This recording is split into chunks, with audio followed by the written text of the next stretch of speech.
Unlike other noble families that prioritize bloodlines, the aalas prioritize talent above all else. With a roster of highly skilled individuals in their ranks, they stand as one of the two pillars upholding the empire. They extend their invitation to anyone who shows promise, offering them a chance to join their esteemed family. The necklace serves as the symbol of this invitation. Elizabeth smiled when Ronan didn't inquire about the significance of what she gave him. Curious, she asked if he understood its meaning. Ronan replied that it had been mentioned to him before, recalling a conversation from his past life with Grand Commander Adeshan Akalusia, who had shared how her necklace had paved her path to joining the Akalusia family. She informed Ronan that anyone seeking to join the family must undergo a test administered by the Patriarch.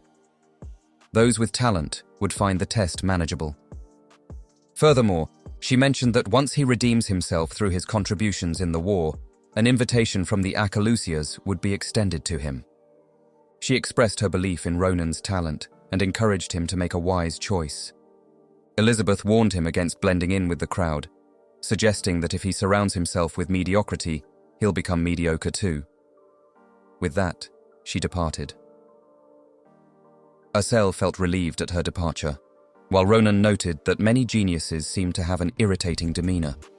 Receiving the necklace filled Ronan with happiness as he saw the Akalusia family as potentially beneficial to him. Philion Academy is known for valuing a student's abilities above all else. The students' living arrangements, such as the dormitories, can vary greatly depending on their academic performance. Intermediate rank students are accommodated in Netia Hall, where each student has their own room and access to a high-quality cafeteria. It's a well-equipped dormitory that meets all the students' needs. On the other hand, those in the bottom 30% are assigned to Kratia Hall. The new students were shocked at the shabbiness of Kratia Hall and expressed their dismay with loud screams. They informed the attendant that they were nobles and couldn't possibly stay in such accommodations. They demanded a better hall and requested the assistance of servants. However, the attendants explained that there were no employees assigned to that hall. They clarified that each room housed 4 people and the bathrooms were shared among them. The new students were surprised by this revelation. The attendant stressed that he wasn't responsible for their hall assignment. He emphasized that unless they wanted to remain in the same dormitory next semester, they needed to dedicate themselves to their studies. The students were stunned by their predicament. The last hall was reserved for the top 10% of students. The top-tier Navaros hall awaited Ronan upon his arrival. Stepping into his room, he was astonished by the accommodations. It was beyond what he expected for student quarters. As he explored, he noticed a sheet of paper on the table detailing the extensive array of classes offered by the academy. Ronan was instructed to choose his desired courses and submit his selection. Ronan understood that adjusting to the academy would take time, yet he was eager to dive into his studies. Despite considering a lighter course load, his curiosity got the best of him. He decided to enroll in nearly all the available classes. Ronan felt that being at Philion Academy meant seizing every opportunity to learn and grow. In his first class, Empire Swordsmanship Basics, Ronan's eyes widened in surprise when the instructor, Mr. Avar, informed him that he no longer needed to attend. Perplexed, Ronan argued that he had only just begun. Mr. Avar expressed his own surprise, astonished that Ronan had already mastered the fundamental techniques of Empire swordsmanship. Mr. Avar explained to Ronan that according to the Academy's regulations, once a student has covered all the material in the course, they are free to leave. However, he emphasized that allowing Ronan to stay would undermine the motivation of other students. He encouraged Ronan to remain diligent and humble, reminding him not to become complacent. Later that day, Ronan found himself sitting by a river, feeling disheartened. He couldn't shake off the disappointment of being dismissed from classes like archery and monster hunting. This wasn't how he envisioned his school life. Lost in his thoughts, he was startled when someone asked him why he wasn't in class. Turning around, he saw it was Instructor Navaros. Navaros quickly grasped that Ronan had finished all his classes already. Ronan expressed his disappointment, questioning if all his classes would be like this. He admitted to expecting more from Philion Academy. Navaros was bewildered by Ronan's progress, but she rationalized it, considering how quickly he had copied her technique with just one glance. Navaros explained that as an instructor, she needed to ensure Ronan had learned something. She requested Ronan's sword, leaving him puzzled about her intentions. Reluctantly, Ronan handed over his sword, but before he could inquire further, a sudden explosion erupted from the river. Ronan was stunned by the explosion, and Navaros expressed disappointment that his sword merely caused a blast. She criticized his weapon, stating it drained its wielder's energy. Demonstrating her technique, she smoothly unsheathed her sword and effortlessly split the river in two. Ronan watched in disbelief. Once finished, she sheathed her sword and questioned Ronan about what he lacked. A weapon is typically a sturdy and sharp piece of metal utilized in combat against adversaries. Ideally, it should remain intact during use, and if it were to break, it should be easily replaceable. Ronan's perspective on weapons being disposable changed drastically after witnessing Navaros's adept handling of her own weapon. What Ronan witnessed left him in disbelief.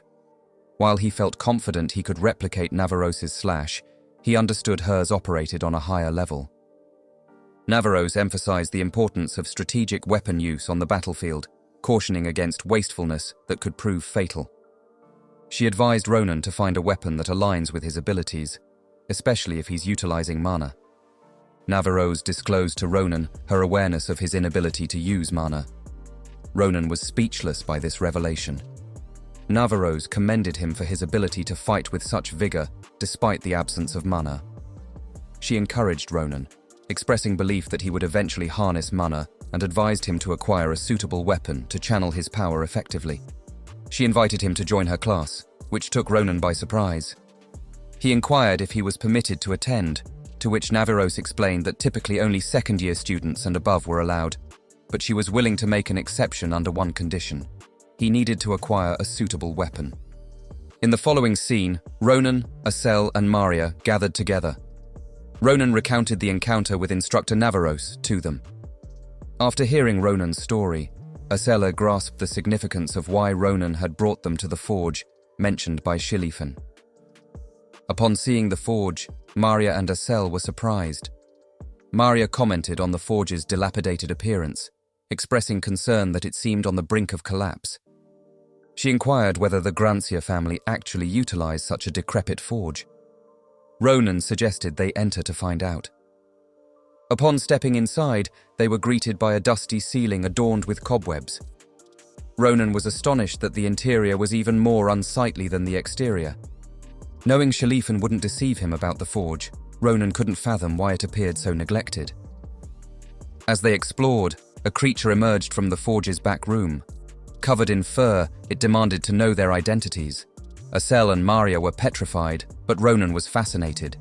He hadn't anticipated encountering a werewolf in a forge. With a menacing glare, the werewolf pressed for a response, questioning their ability to hear and respond.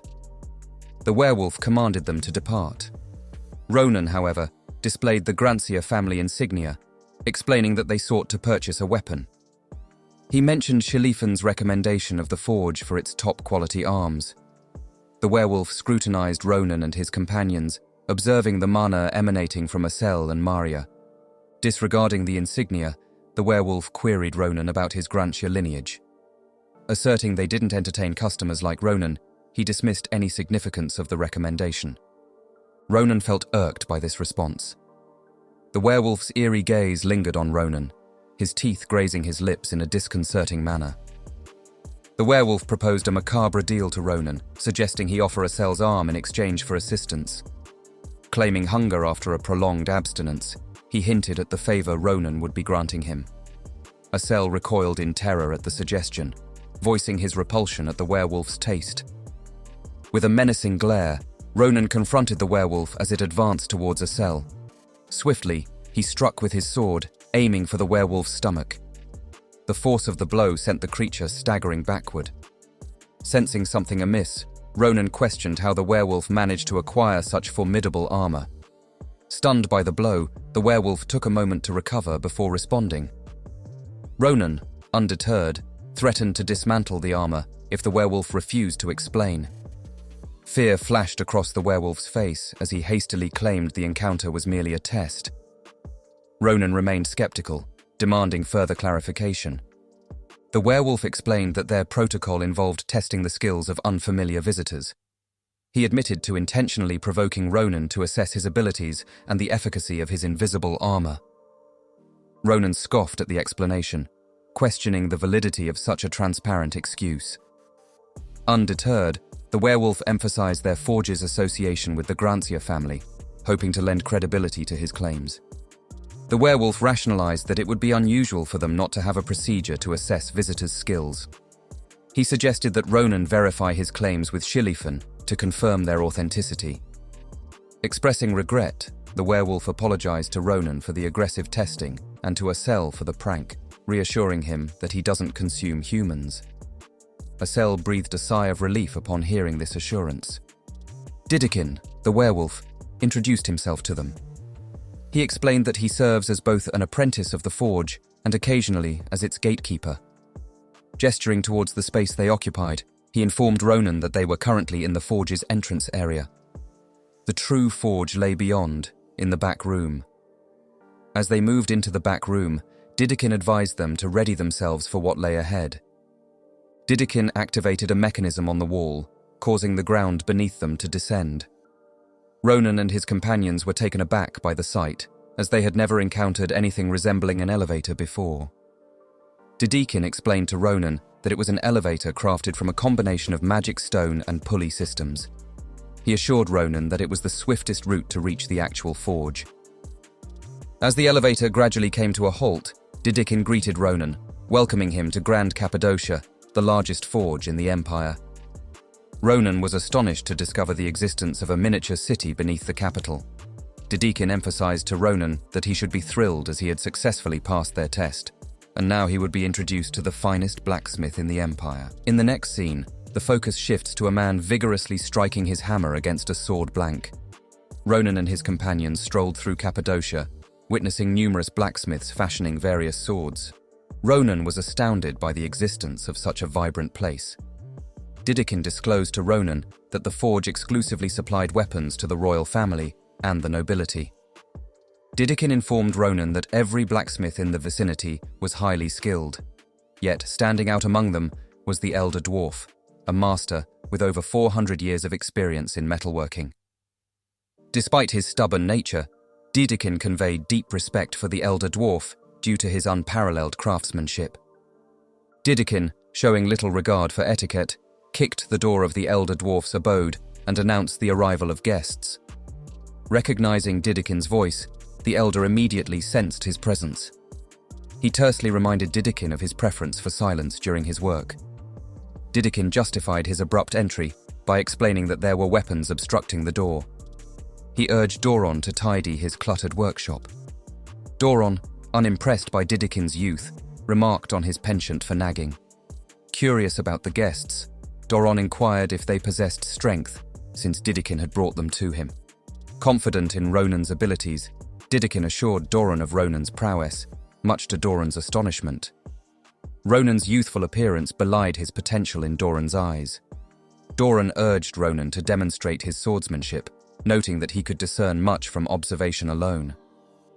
Ronan, ready to oblige, drew his sword. However, Doron immediately dismissed Ronan's sword as inferior, promptly shattering it with his hammer. Turning to Ronan, Doron questioned if he had been wielding such a subpar weapon for an extended period. Ronan was taken aback by Doron's swift destruction of the sword he had acquired with much effort. Anger flared within him as he demanded an explanation from Doron.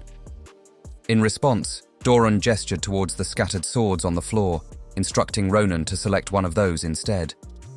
He reasoned that Ronan's true skill could not be discerned with the subpar weapon he had brought. Doron promised Ronan that any sword he chose would be given to him without charge. He guaranteed Ronan that whichever sword he selected would far surpass the quality of his previous one. Ronan was surprised by this offer.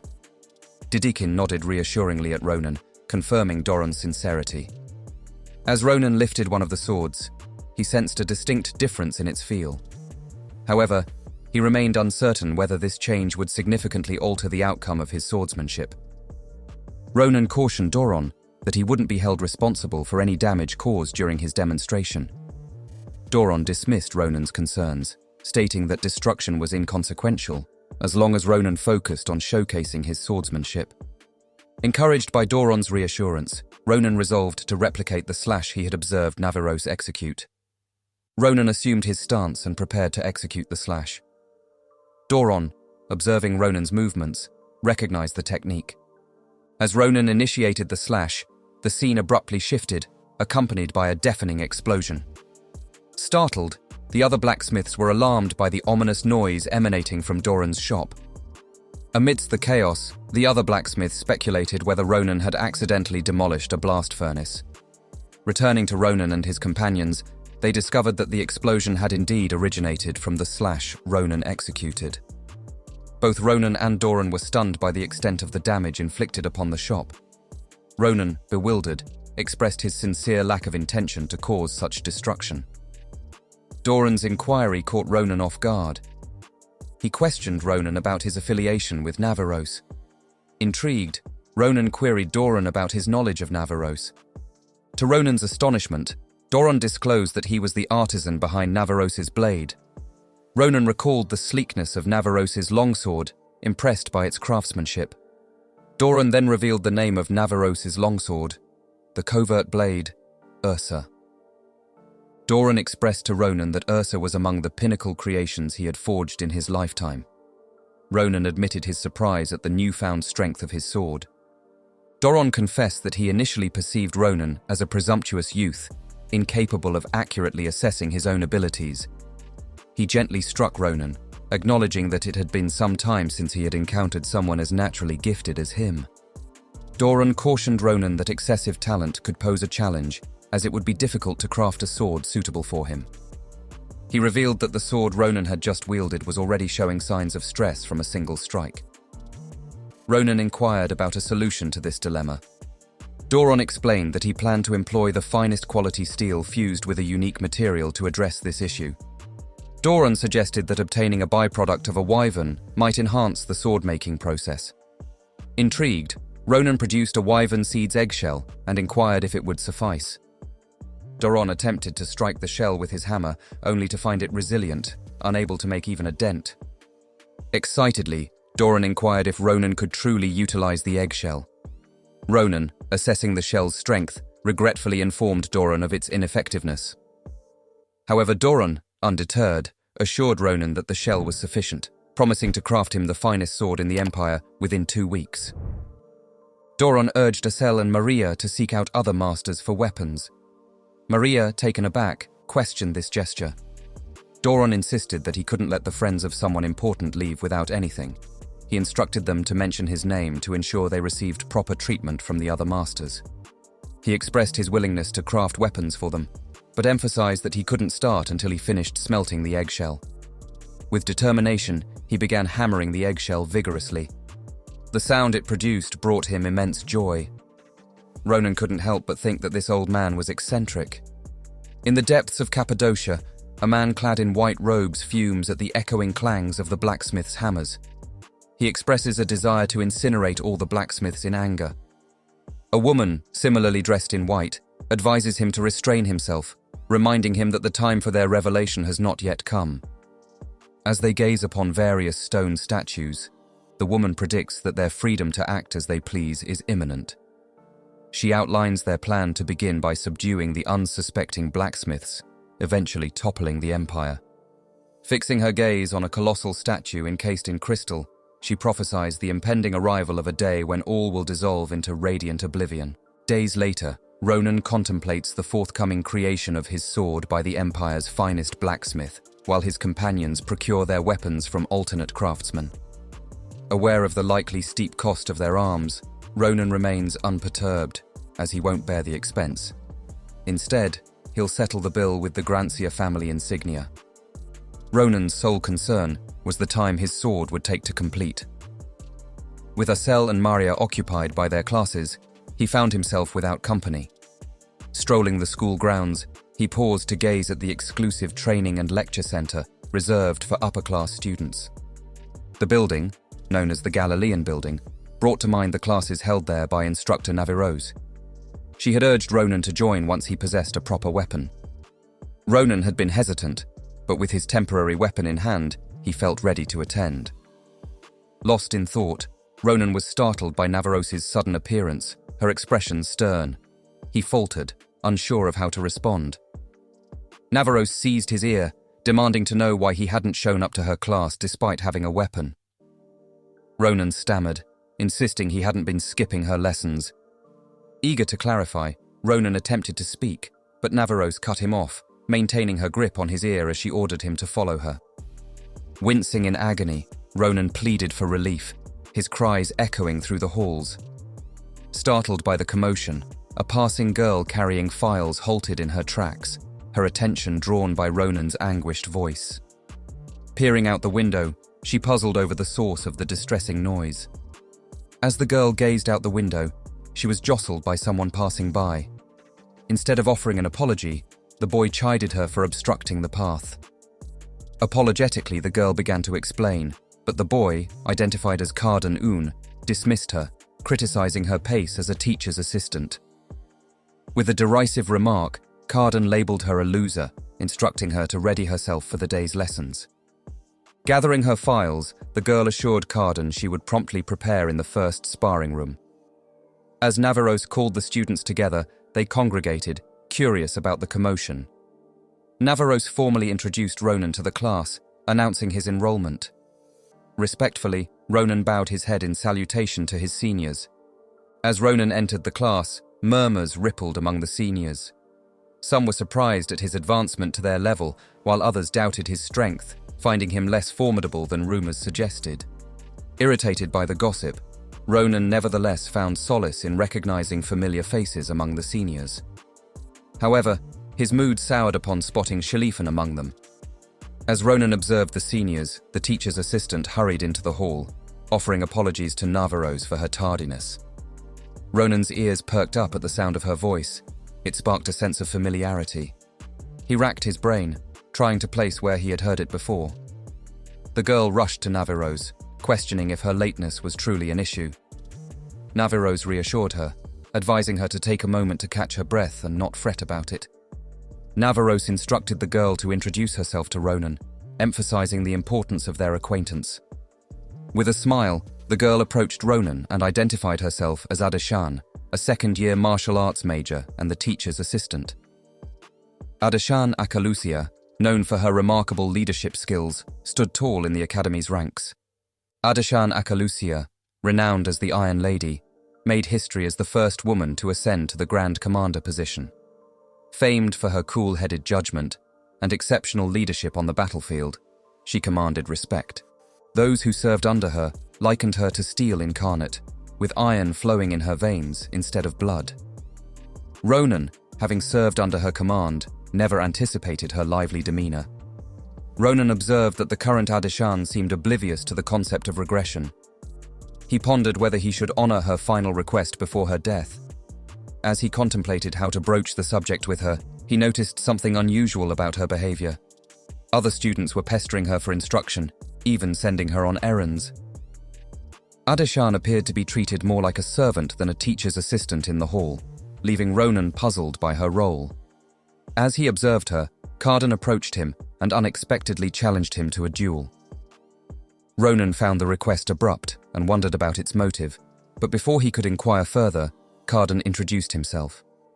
Carden, a third-year student, disclosed to Ronan that he had heard impressive accounts of Ronan's interview, sparking his interest in dueling to glean insights from Ronan's prowess. However, Ronan expressed that he had pressing matters to attend to, declining Carden's challenge. Misinterpreting Ronan's reluctance, Carden assumed it stemmed from Ronan's lack of carrying his weapon. In a disrespectful manner, he yelled at Adeshan, labeling her a loser and demanding she fetch his spear. Despite Adeshan's compliance, Ronan felt a surge of annoyance witnessing the verbal abuse directed at her. It appalled him to see this individual speaking to Adeshan with such disregard. As Adeshan handed over the spear, Carden's anger only seemed to escalate. In a fit of frustration, he labeled her an idiot and questioned why she brought a long spear when he had switched to a short one. Adeshan, taken aback by his reaction, offered an apology, explaining that she brought the long spear because it was what he had used in the previous class. However, Carden's annoyance only seemed to intensify upon hearing Adeshan's explanation. He swung the spear towards her head, chastising her for daring to speak up. He accused her of lacking the privilege to be in their class, asserting that she had only gained entry through begging Navaros. Despite this, she couldn't even manage simple tasks. He questioned her integrity and sense of shame. Ronan watched in disbelief at the scene unfolding before him. Ronan seized hold of Carden's spear, catching him off guard. Carden questioned Ronan's intentions. Ronan declared that he didn't know what his next move would be, but he was ready to accept whatever came his way. Confused, Carden inquired about Ronan's meaning. With a menacing glare, Ronan branded him a contemptible coward, confirming his acceptance of the duel. If you guys want to see the next part, then don't forget to subscribe, comment, and like the video.